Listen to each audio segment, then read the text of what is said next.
but I can't get the chat to work. So I'm trying to figure that out. So if you can hear me, let me know if you can hear me and see this chat, or excuse me, and type something in there. I don't know that the chat is working, so it doesn't do me any good until I can figure that out. Yeah, because gosh, I'm not seeing anything.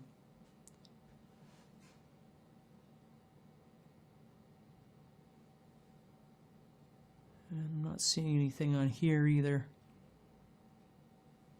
So I see you though. I see you guys out there. Hey Joe, hey Eric. But they're not popping up on Restream, and I don't know what the heck the problem is. Hey Joe, hey Eric. Hey Noel. Yeah. Hey Nikhil, if that's how you say your name.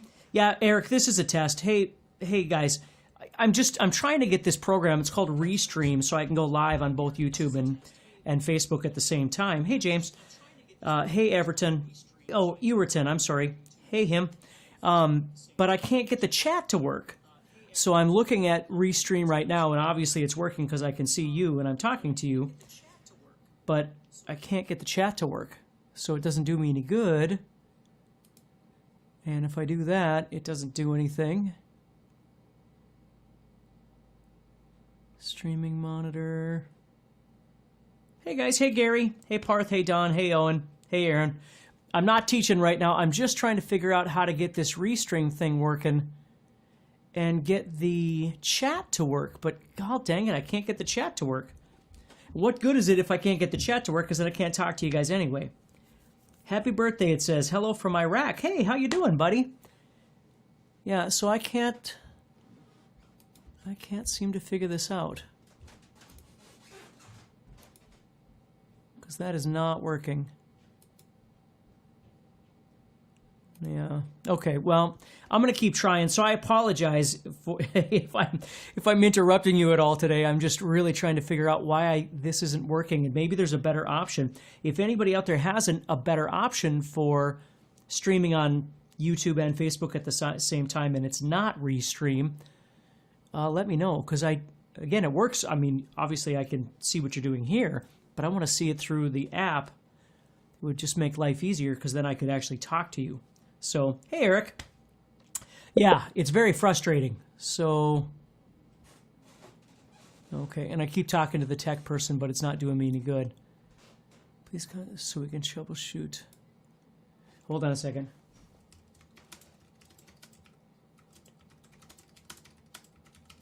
I just told her that I'm live on YouTube right now, and the chat still isn't working. No, today isn't my birthday, but thank you. Yes, I am on YouTube, Gary. Thank you so much. Thank you, Eric. I appreciate that. Yeah, like I said, the trick is I want to be able to go live on both YouTube and Facebook at the same time, and be able to see. I should look up here, because I'm looking at the camera. Then I'm looking at my phone at the same time. Then I can see all of your questions, because going live is great and talking is great, but it's even better when I can get response from you of what I'm trying to do here, any questions you have and stuff like that. And that was my hope with this, is that I'd be able to do that here, but it's just not working. And I don't know why. Has anybody else out tried Restream or anything like that? Because, man, I would love to hear from you if you have. I was all excited that this was going to work. Good. Well, I'm glad that the stream is working good. It's just I can't get the chat to work. So, oh well. Anyway, I suppose I'm going to keep trying to work on this. Hey, it says, hey, from Sweden, keep it up, Steve. Thank you so much. And I hope soon here to be able to go live more often, and we can hang out, talk guitar, and see if I can help you with some stuff, talk about gear, whatever it is that you like. But like I said, the first thing I got to do is figure out why in the world the chat isn't working when I can see it on my phone right here. So, cool. All right, well, I won't take too much of your time, guys. I'm seriously having an issue with soloing. What can I do? I tell you, hey, Parth, thank you so much. The truth is that learning how to solo, take what I would say in all honesty, because I don't have a lot of time here while I fix this, but you got to start slow. And that's what I was going to talk about blues today, but it didn't work out. But starting off learning, it isn't so much about like massive amounts of theory or massive amounts of learning all your modes or scales across the fretboard. All of that is great. But in reality, if you can just learn a little bit of those things and learn to make them sound musical, that's kind of the trick that you're looking for. Is, you know what? Screw it. You might not be able to hear me as well. Just hold on a second here. Maybe you can, maybe you can't, but let me explain something to you here, since I'm at it. So let's say I dial in a guitar tone that's kind of what I'm looking for, and I'll just look down there for the chat. But so when you're trying to learn how to solo, part of it is learning how to control things like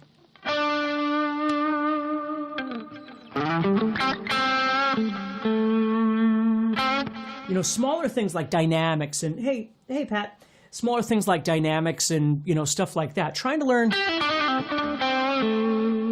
like loud and soft, and learn how to target in on your bending.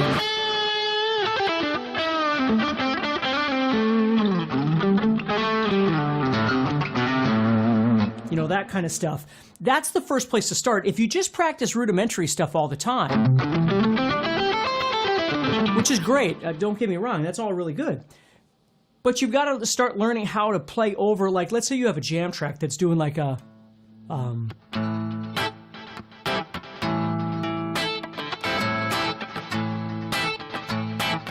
right? And you start listening to that rhythm, and you learn how to not just think about playing scales and, repetition and things, but learn to utilize the rhythm. I always tell students, like, hey, thank you so much. Love from Bangladesh. Thank you so much. I always try and get people to understand, like, scat sing in your head. Don't try and think that guitar playing is always just about how fast you are and things like that, but really think about, like, ba-da-dum-bum-bum, ba-da-bum-ba-dum-bum-bum, right? Whatever it might be. And then learn how to, like, the coolest things I learned how to do was learning how to manipulate things, like little slides. Sliding from notes that maybe you normally wouldn't slide from. Like if I was playing an A minor or something like that. Just, and don't think about the whole scale all the time. Just think about little pieces.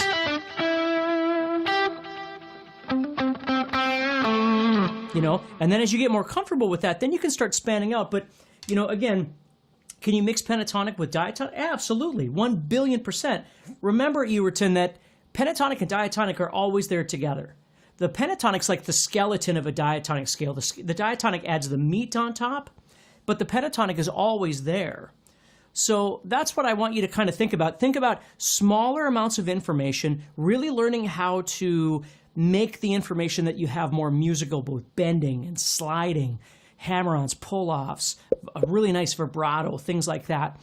And then start expanding out. Like if you've probably watched some of my videos on YouTube, you can look up, like, I don't know if I call them pentatonic expansion or pentatonic extension, things like that.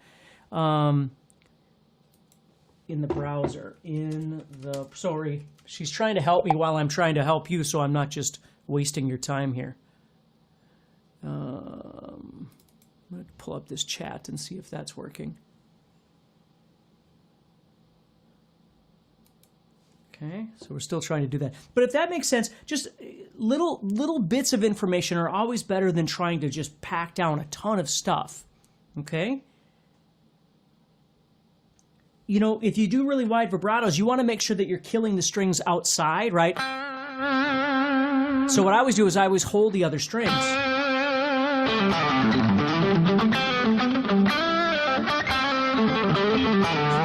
You see what I mean? Okay. Ignacio, is that how you say your name? Greetings from Madrid. You're a great teacher. Thank you so much, everybody. That's so kind of you.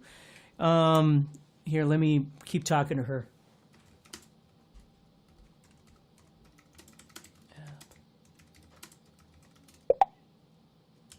To activate chat, please enable channels here. And when I click here, nothing happens. Still live. So thanks for your patience, guys. If you apply if we apply intervals in any major or minor key, it'll work. Yeah, for sure. Like, think of it this way. If you were playing pentatonic, and you just take and add one note. Let's say you do your A minor, and then you just add in, for instance, what we refer to in the minor side, we refer to it as the second or the ninth. So if I do something like this, like that note, sounds really neat. And you might just start with just one note like that. Instead of always thinking about Dorian and Phrygian and, you know, Ionian and all these different things, just start really basic by just playing pentatonic and then add in just one note and really explore what that note sounds like. And then maybe what you'll do is, yeah, you're welcome. And what you might do from there is you might start adding it into a different octave, right? So if I'm adding in this case, I'm in the key of A, and I'm adding in the note B, I might add it in up here. But remember, it's not just how many notes you add, it's the way you play them.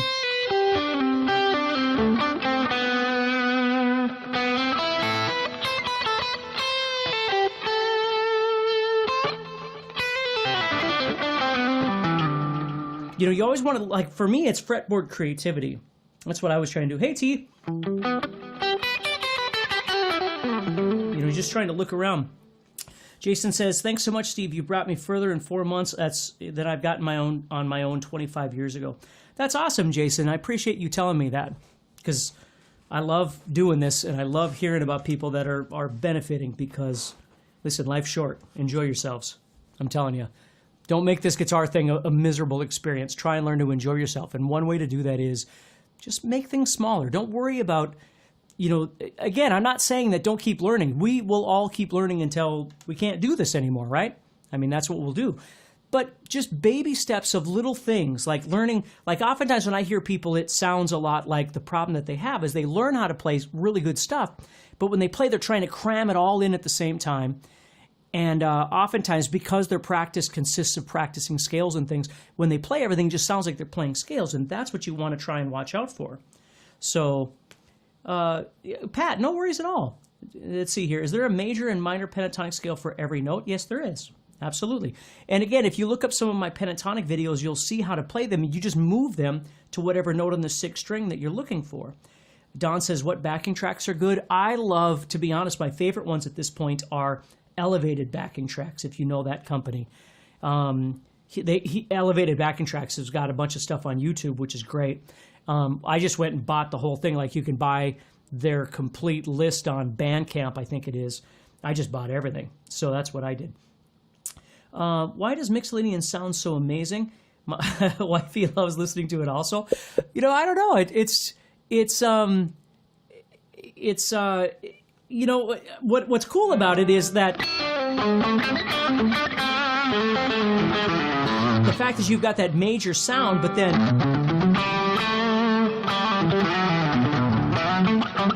you've got that flatted 7, which still gives you that blues, right? So when you combine that, it's just got a really cool sound. So thank you, Jack. I really appreciate that, man. What are some good creative practice exercises? I try and get people to practice things like, and again, because I don't have a lot of time right now, but one thing I would practice is a technique that I call meandering, and you can look that up through Guitar World's website, or you can look it up here on YouTube. Look at meandering and start learning how to do meandering. And meandering, I actually have a series that I just did. Gosh, I know it's on the Guitar Zoom YouTube page. There's a playlist there. And I talk about moving from meandering to phrasing and then adding in bending and vibrato and things like that. And I think that would help you a lot, Last Jedi, to go check that out. I don't know that the playlist is on the Steve Stein channel, but I know it's on the Guitar Zoom channel. How to harmonize B minor bar to a B minor solo? Well, I'm not sure what you mean by harmonize, but if you're playing a B minor chord, you know, you've got all your notes of the B minor, right? And then you've got your triad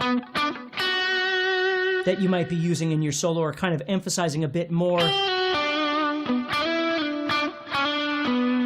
right, in your solo.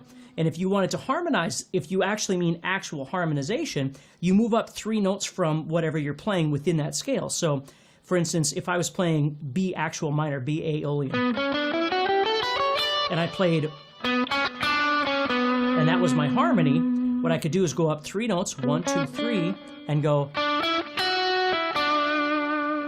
and they're going to sound, which they're going to sound like that. That would be the harmonization of it. Okay? Let's see. What are the basic course content for absolute beginner? Well, most of the time, a beginner course, like the stuff that I do, is always about learning to separate chords from rhythm and learning to develop each one independently before you start bringing them together, and all the techniques of developing those. So you're not just playing, you know, strumming patterns and you know, really learning how to organically move quickly and efficiently and make everything sound really good. And once you get those things down and you learn all the essential chords, then you start playing some songs. Have fun playing some songs that you enjoy. Again, the one thing I will say to everybody before I got to go here is don't always try and make everything as difficult as it has to be. Try and back off a little bit and enjoy yourself a little bit. That doesn't mean don't challenge yourself. Every once in a while, sure, do something crazy and challenge yourself. But not always, you know. I mean, learn, you know, for me, I spent years playing at a higher level, but I wasn't a creative player. I was a fundamental player. I could play fast, and I played a billion songs and all that kind of stuff, but I wasn't very good at creativity. And it wasn't until, let's see here, try refreshing the page using Control-R for the chat, but it may intro, okay. I got to go in a little bit because they want me to try something here, but it wasn't until maybe 15 years ago when I really started learning. Hey, Lorna. Hey, Kemsley. When I really started learning to get more creative with my playing. And the way I did that was sometimes when I would practice, instead of practicing rudimentary stuff all the time, I would just play a note, right? And I would just start practicing a scale or whatever, and listen to the sounds.